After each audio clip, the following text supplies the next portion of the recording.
Hello everybody! In this free 30-minute video, you learn some of the basic concepts that I have discovered and developed during my 30+ years as a professional audio engineer. Those concepts are also the foundation for my online masterclasses, and it's basically very much the same stuff that I teach to my sound engineering students in both Zurich and Basel. Watch the video till the end for 10 powerful secrets for better mixes. And even if you do this on a daily basis, I'm rather sure you can learn something from this video.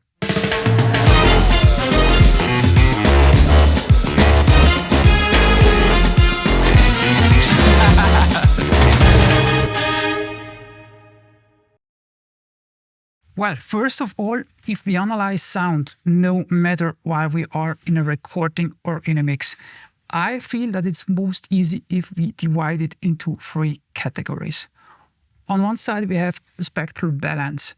That's everything that is related to, obviously, spectral balance, frequencies. If your mix sounds small, you don't have the spectral balance under control. Because if you have too much mids, everything sounds boxy. Then we have dimension, the second thing. Totally underrated and extremely important. As I said in my reverb Bible, no great mix without a great depth of field. If we don't have dimension, then we don't have depth of field, and then we cannot localize things. There is one rule: no instrument should share the same place like another instrument. If your guitar stands in the snare drum, well, then that's a huge fight. And moreover, it's something that could not happen in nature. On a concert, the guitar cannot stand in the snare drum.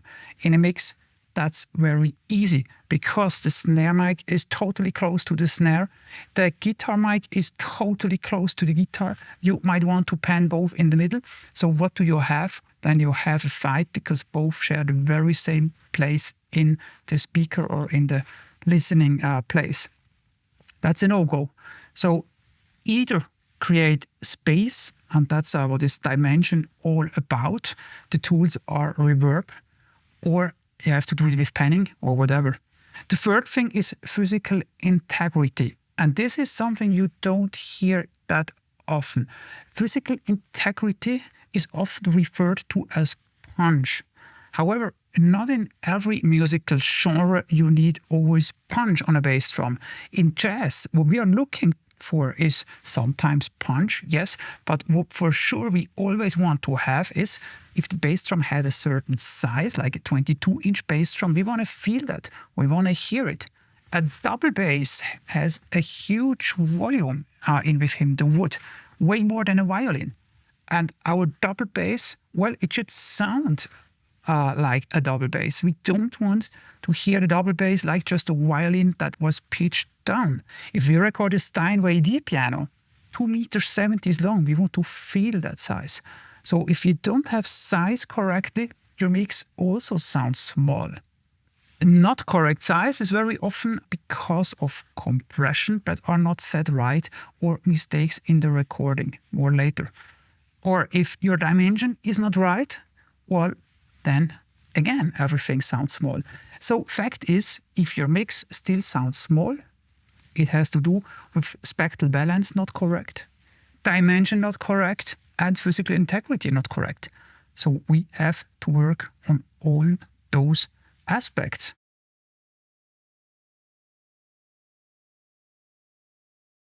So we are not going to have great sounding tracks, we are going to have difficult sounding tracks. Let me quickly show you.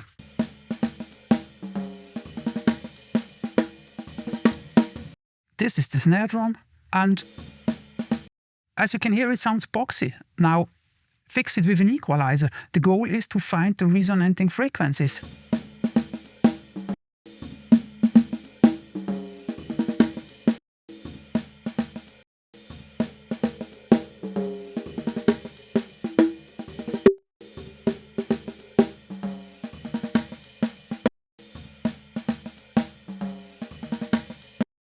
And we can add a little bit size.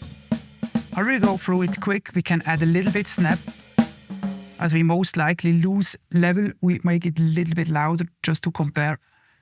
Let's listen with the EQ, and then the trick is we hear some tones, then we switch it to bypass. That one's still too loud.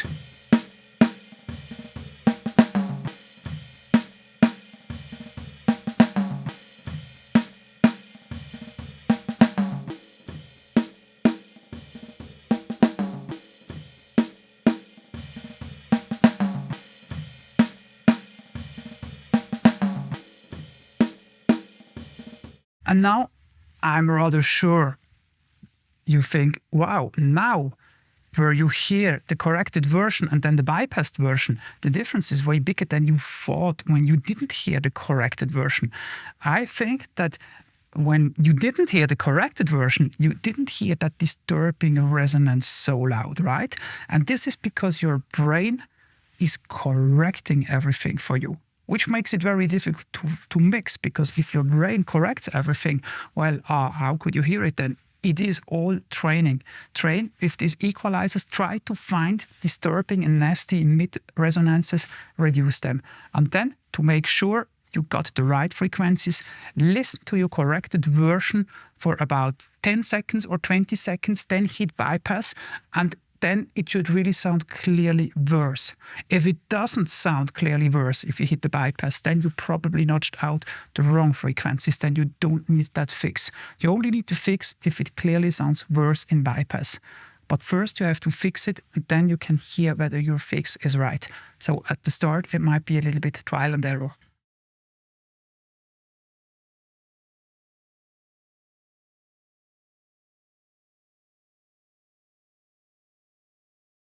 We'll do some more examples in a minute, but let's first quickly analyze why in today's recording do we have so often those disturbing mid resonances, and why were those resonances not there in all recording?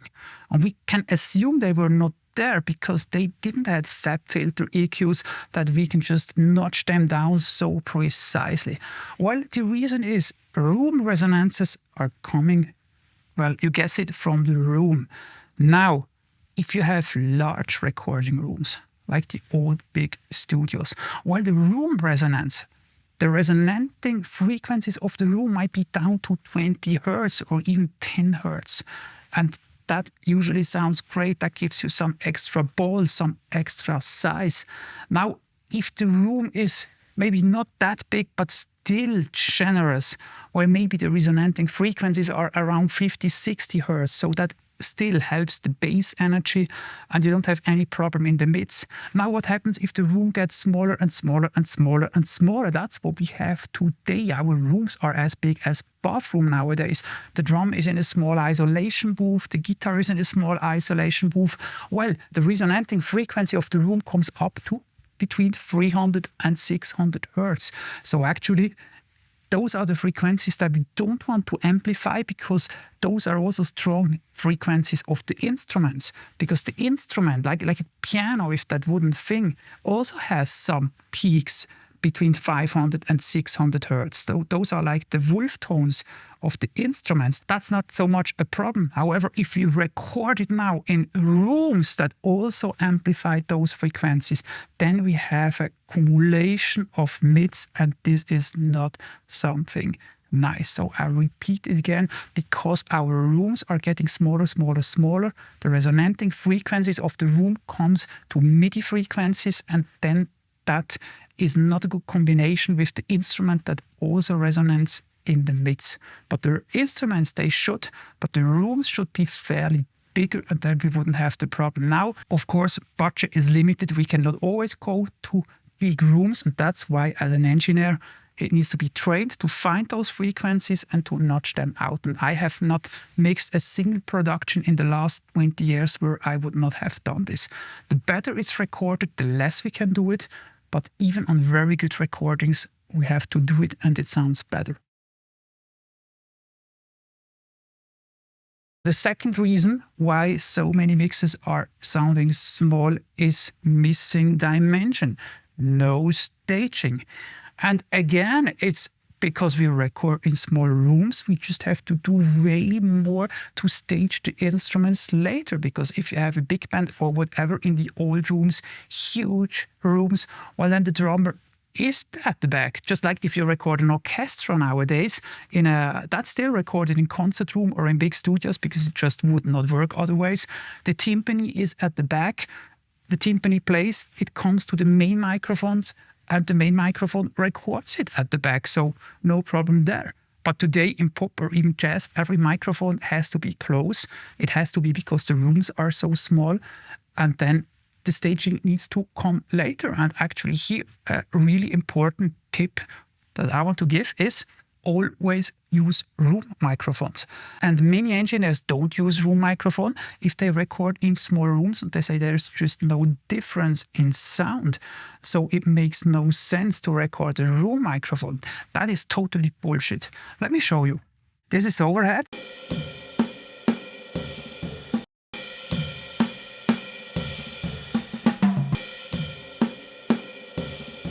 Okay, overhead. And we have a room mic.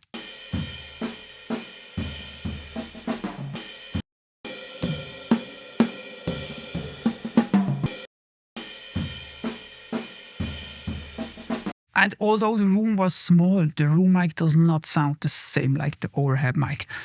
Yes, I agree, it's not super nice. However, we still can use it. Let's hear both together.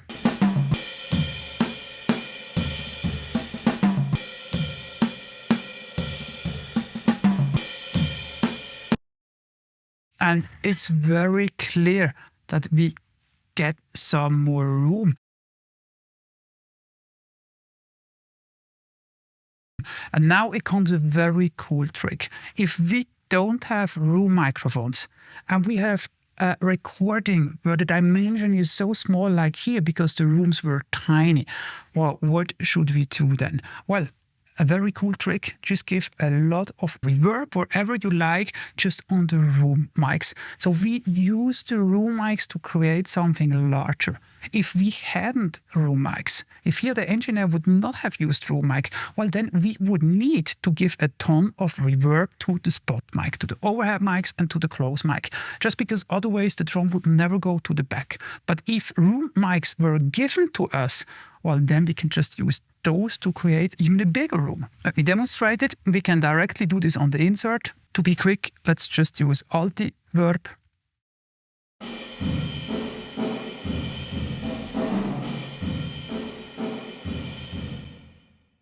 And actually you can just really, if the room is so small, you could just leave it to 100% wet. And now this is like your distance source, and you mix that now together with the overhead.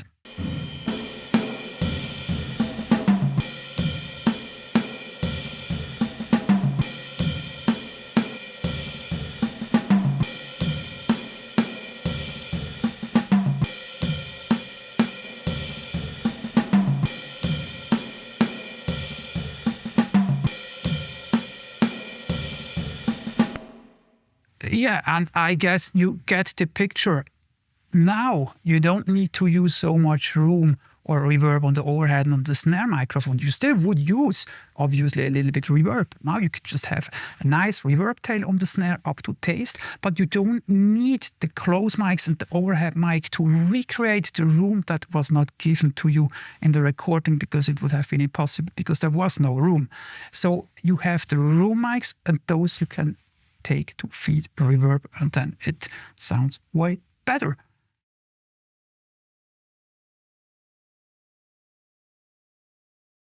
I have a short graphic for what I mean with this staging or with this creating depth of field. Usually we are able to place things between the phantom line. So whatever we have, we work with the pan pot, everything is in between.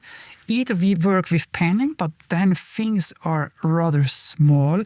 However, then as soon as we have piano, drum, double bass and guitar, well, we do have the fights, as you can see here. Moreover, if you want to have the grand piano big, maybe there is even a big band or orchestra, it's just everything is fighting. If you're not able to get stage, what we are left with is a fight, just no chance.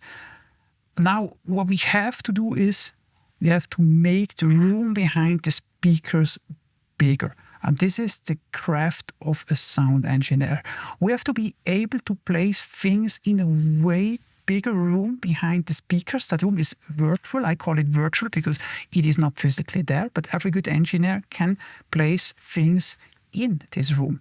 It's just totally important. And then our piano could be right, yet still big. The orchestra is at the back. The drum might be at the left in a jazz production. Or in pop, it might be super wide, but then the piano is a little bit more in front or more at the back. And then our singer can still be in front, yet he now can be big or large. And this is what we want. Trumpet, whatever, percussion. Now, even if you have a solo, you just maybe pan it to 10 degree and then the bass goes to 10 degree left and no fight. So in a good mix, you have place for everything, but only if you manage to get this staging to the depth. And how you do this, whether you use a lot of reverb, a lot of room mics, whether you use delay, or you might use other things, that's totally a matter of taste. Every engineer does this differently, but it's not a matter of taste that you do have to do it. And at the end, we want to forget the loudspeakers.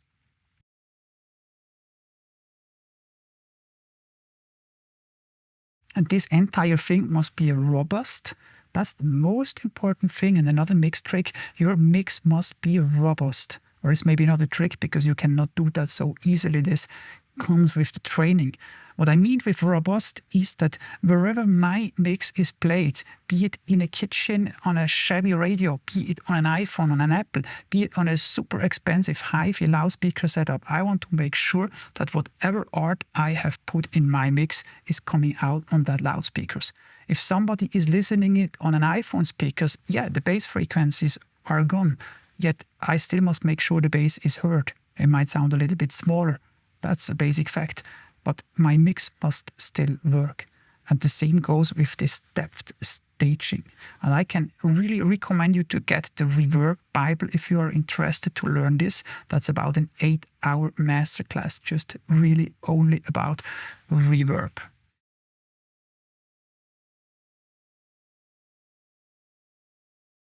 Yeah, then another tip or another reason why many recordings sound small, both in terms of spectral balance and dimension. There is a mistake that I see all the time, and it's the use of the Gobos. So usually those acoustic Gobos are used to get rid of the wall reflections. Because the wall reflections, moreover, in small room, make the recording sound small. So many people use Gobos. Like, in many drum rooms, I see that they use Gobos behind the drum or wherever around the singer. I see a lot of Gobos. And actually, to kill some wall reflections, it's not a bad idea to take a Gobo. But what now happens is that with those Gobos, many engineers build now a newer room with the Gobos that is even smaller than the recording room would be. And it is wrong if you think a Gobo is just absorbing everything. No, that would be an ideal world, but we don't have an ideal world. What the Gobo is absorbing is high frequency content. If I sing directly in a Gobo, no high frequency content is reflected. However, what it's not able to absorb are the under mids and very often even the normal mids around 500. Well, they are reflected by that Gobo because you cannot put so much acoustics in that mids would be absorbed. While for the bass, it's not that much a problem anymore because bass waves are so large that they just go around the Gobos. To absorb something, the surface must be in a certain relation to the frequency. So what is reflected from the Gobos are mids.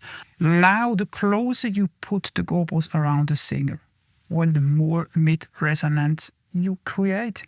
So you can absolutely use Gobos, but where should you place them? Well, if you want to kill a wall reflection, where would the wall reflection be? If I'm the singer, I sing to this wall, there is exactly one point where there is a wall reflection. All the other points are not that much a problem because the waves are reflected away. So place the gobo there, or even place 2 gobos there, like with a vowel, so that the rest reflections are not coming back to the microphone. Or if you really want to be close to the singer because you want some extra absorption, then place the gobos all in a way that the mids that are reflected by the gobos are not reflected to the microphone. Then you also have a chance. But in general, I repeat it, gobos very often are the reason again why mixes sound small, because we have this mid peak because of the reflections from the gobo. To place gobos in the right way, train it, it is really important. Now the last thing is physical integrity, and as I said already, physical integrity is the size of the instruments. And the smaller the room, or the smaller the instrument seems to be, because if reflections from wall are coming late back to the microphone, then we have the impression of a big room, because this is what happens in a large room, right? The piano is playing in a large room and it takes some time until the sound hits the walls and until it's coming back. So the way how we can recreate size is again with reverb. If we add a lot of pre-delay to the reverb, that's another trick. Add pre-delay and add shape to your reverbs. Most are only dealing with reverb time and size, but that's not even so important. But what is important is shape and pre-delay. And let me quickly demonstrate this. Let's say we want to be natural and not create additional size.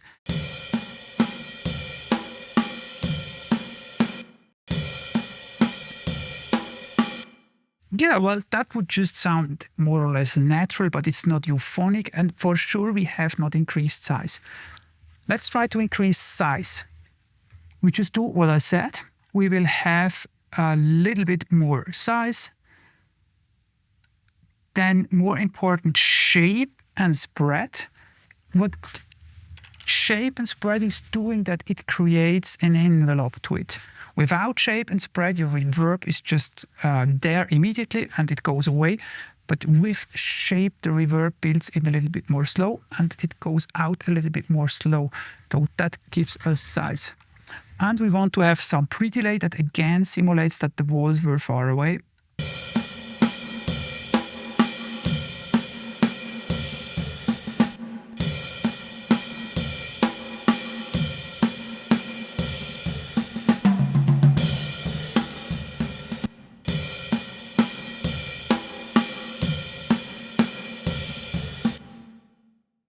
Now again, that's by far not the ideal setting, but in this direction you would go to create a large drum sound. Now, depending on what the other instruments are playing, you have to fine-tune it.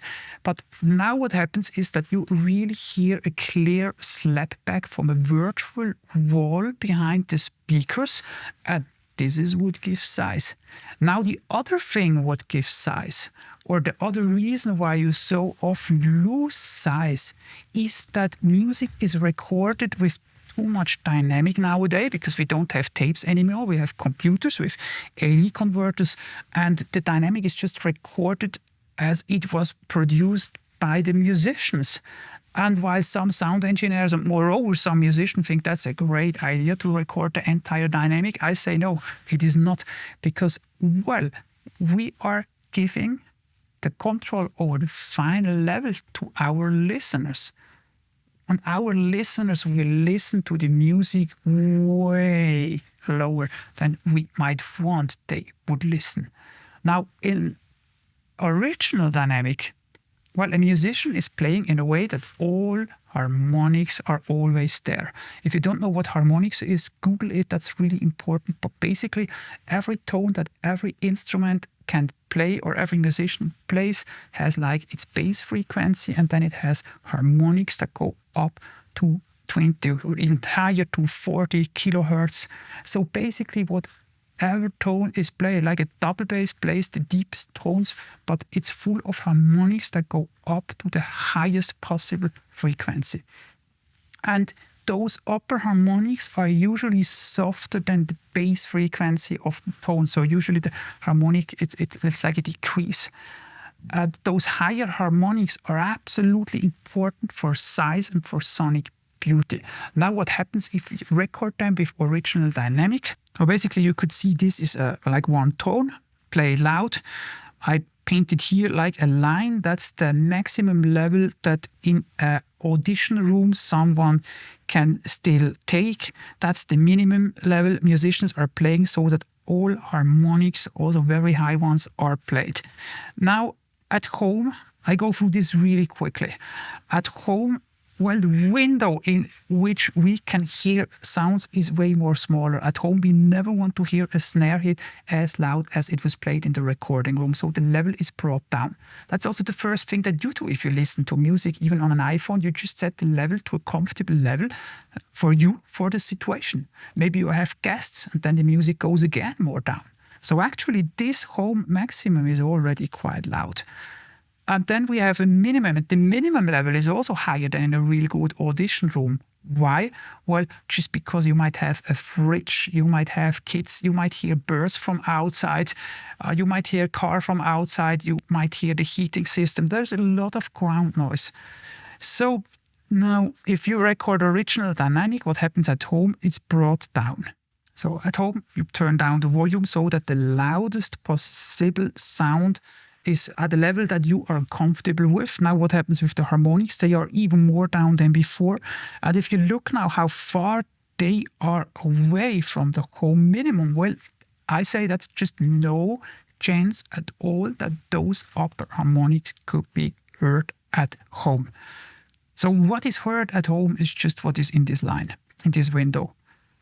That's just really not that much. Maybe you hear 5 harmonics, whatever, but you just won't hear a lot. So this is what you hear at home, and this is what you don't hear, and that's like the maximum. It's like an iceberg in the water where you just see the tip of it or the top of it, but the most part is under the water. But yeah, if you don't see it, we have Titanic.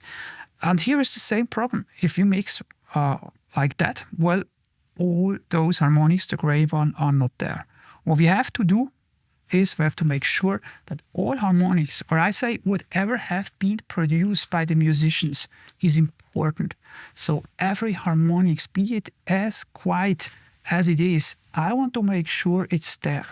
And that is preserving dynamics. And in the old days, with tape, it did it automatically for you because tape had not a lot of dynamic. So you usually went in with a high level. So snare and loud things were already compressed by the tape. And tape already helped to really reduce dynamic. With a tape, you could never ever have recorded 100 dBs of dynamics, maybe 60.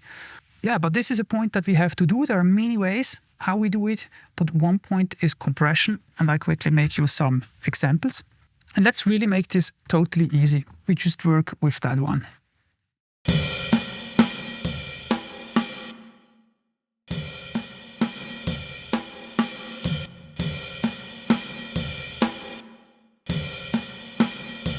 As this is an easy tips and trick lesson, let's always use the same compressor. Let's just always use more or less the same settings. Let's just go with the input up until it starts to compress 3 dB. Let's not do anything, and the only thing I will change is at the snare. I will make a slightly shorter release time. On all the other instruments, we just leave it with the bass settings. Okay, use the same compressor here, and we basically choose the better mode. Blue mode gives you more distortion.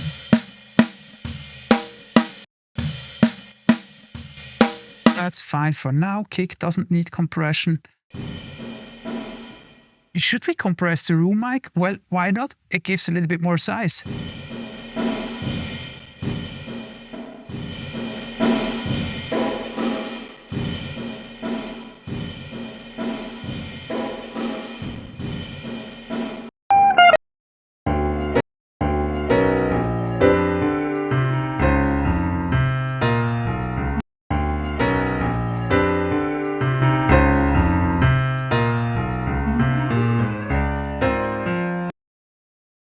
let's real quickly make something with the guitar. Again, it's boxy sounding.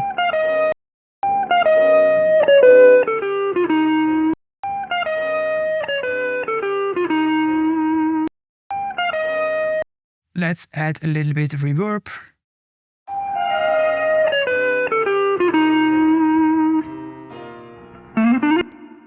And compression.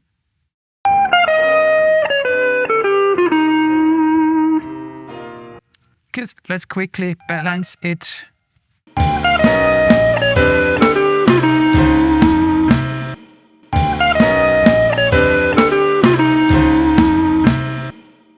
Yeah, and of course, no question that's far away from a great mix. But I quickly play you this back, and then I set all the plugins and everything we did to bypass.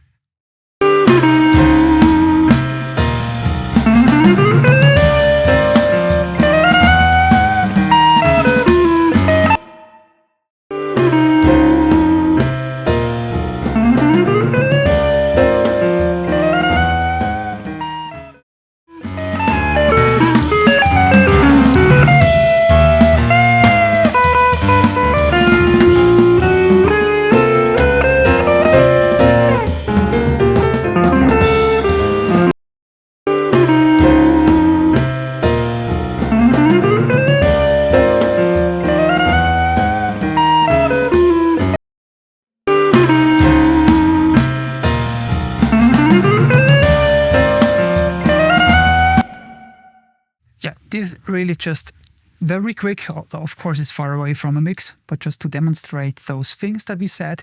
We want to clean up spectral balance.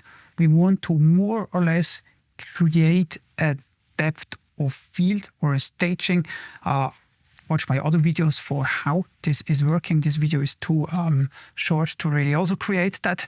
And we want to create size, which we can by adjusting the reverb with more shape and more pre-delay, and by also compressing things in a nice way.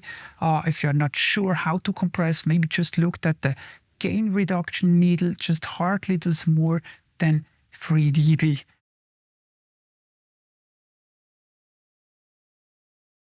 And at the end, well, the most important thing is to understand that music in a real room is not the same like music in a speaker. And I created this graphic here for my Reverb Bible. In the Reverb Bible, there are a lot more cool graphics.